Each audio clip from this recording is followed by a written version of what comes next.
In today's fast-paced world, one of the most common phrases that we hear is, "I don't have time," "I am too busy." But the problem is not in the number of hours, for everyone gets the same 24. The real difference lies in one word: focus, or lack of it. Let us understand through a story. A 10-year-old boy who had lost his left arm in a car accident decided to learn and master the fine art of judo. He began lessons with an old Japanese judo master, and after 3 months, he was puzzled that his teacher had only taught him one throw. "Sensei," the boy asked, "shouldn't I be learning more moves?" The sensei replied, "This is the only move you know, but it's the only one that you will need to know." Trusting his teacher, the boy continued his practice. Months later, he competed in his first tournament. He won his first few matches quite easily. In the finals, his opponent was much bigger and stronger. The referee was about to stop the match for the boy's safety, but the sensei insisted he continue. The boy's opponent made a critical mistake by dropping his guard, allowing the boy to use his throw to win the match and the tournament. "Sensei," asked the boy, "how did I win with only one throw?" "You won for 2 reasons," the sensei said. "First, you've almost mastered one of the most difficult throws in judo. And second, the only defense against it is for your opponent to grab your left arm, which you don't have." The boy's biggest weakness had become his best strength. Focus can profoundly change everything. As it is said, energy flows where the attention goes. When you focus absolutely on something, it expands, bringing your mental and intellectual abilities to bear upon mastering the craft. Take a look at the power of laser beams. They are energized by a few watts of energy, and they contain just light rays.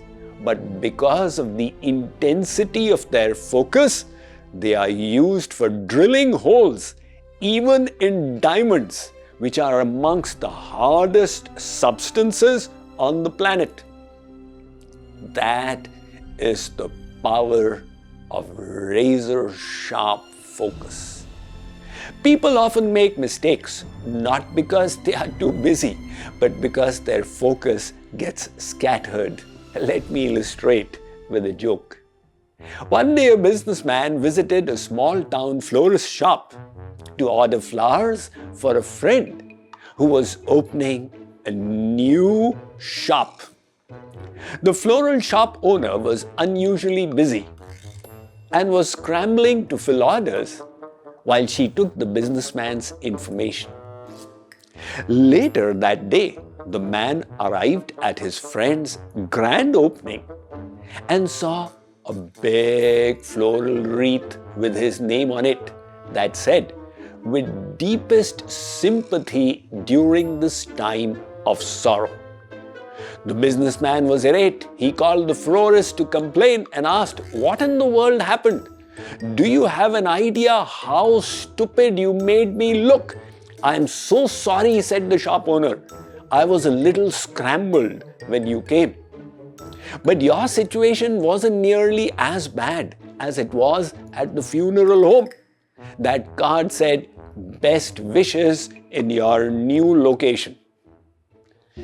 In life, most errors don't come from lack of knowledge or skill, but from lack of attention. The antidote to this is to learn the art of focusing on what is important. Listen to this amusing story with a wise message. Kanti, a teenager in Cuttack, Odisha, was on her way to buy groceries for her mother one sunny monsoon morning. As she was walking, she spotted a golden frog near some tree. To her surprise, the frog jumped onto the road and spoke to her. It said, "If you hold me and follow my instructions, I will turn into a handsome prince." Amused, Kanti picked up the frog and placed it in her handbag and continued walking. The frog was baffled by her indifference and demanded her attention. It croaked and asked her to lift it and scratch it under the neck so that it would turn into a prince. But Kanti remained unimpressed. Flustered now, the frog jumped onto her arm, insisting that she try its suggestion. Kanti walked on unfazed. The frog grew desperate, explaining that once it had been a charming prince, but now it was stuck in a frog's body.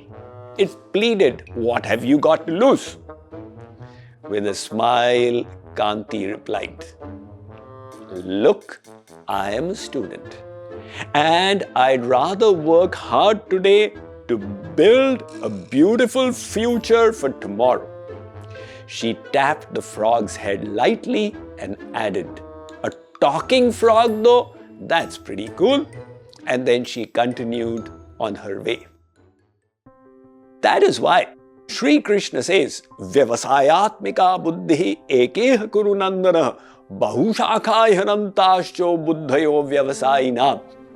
Arjun, those who have single-pointed focus of their intellect quickly move forward to the higher goal, while those whose intellect is many-branched, they are unable to have the strong resolve to succeed on this path. Despite the benefits of focus, we find that we are besieged by absent-mindedness. We suffer from the shattered focus syndrome.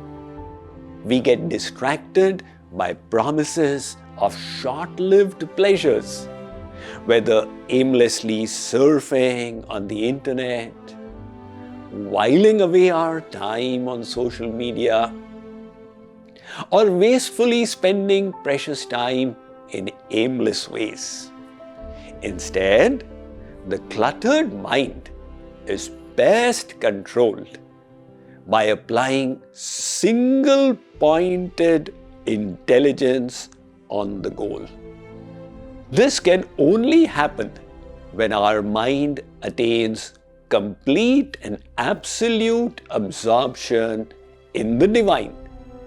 Let us see what the Bhagavad Gita for everyday living has to say about this. In chapter 6, verses 19 to 21, Shree Krishna explains to Arjuna, "Just as a lamp in a windless place does not flicker, so the disciplined mind of a yogi remains steady in meditation on the Supreme." When the mind, restrained from material activities, becomes still by the practice of yoga, then the yogi is able to behold the soul through the purified mind and rejoices in inner joy. In that joyous state of yoga, called samadhi, one experiences supreme, boundless, divine bliss. And thus situated, one never deviates from the eternal truth.